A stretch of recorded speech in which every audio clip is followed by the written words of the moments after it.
এই ভিডিওটি দেখার পরে জীবনের প্রতি আর কোনো অভিযোগ নেই। যত অভিযোগ আছিল সব শেষ হয়ে গিয়েছে। পুরা ভিডিওটা ধৈর্য সহকারে দেখুন। বাবা মা নাই আমার। আমার কি হয়েছে? আমি ছোটবেলাতে হারাই গেছি। এগুলো হারিয়ে গেছো মা বাবার কাছ থেকে? হ্যাঁ, কোন জায়গা থেকে বাবা মার কাছ থেকে হারিয়ে গেছে? সদরঘাটতে বাবা মা পালাতে গেছে গা। আমি কাম করে খাওয়াই না দীক্ষা। তো ছোট, তুমি কাজ করবা কিভাবে? তোমাকে কেউ কি কাজে নিব? না, কি বলতো তোমার বাবা মা? লাঠি দিয়ে গর্তে বার করে দিতে হবে। তারপরে আমি আয়া পড়ছি। আমি কাম করি না দীক্ষা গর্তে বার আনতে তুই যাইকে আনতে বাড়ির ছাড় সেরা তুই যাইকে কোনো পারবি তুই এনে থাকা অঙ্গ দেওয়ার বিষয় না। তোমার বাবা মা তোমাকে ভালোবাসতো না? না, তুমি কি তোমার বাবা মাকে ভালোবাসতা?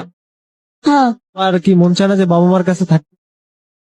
চায় আমার খেয়ে দেয়। বাবা মার জন্য কষ্ট হয়? না, বাসায় গেলাস না গেত আমাকে এরম বড় লাঠি লবি দেখতো।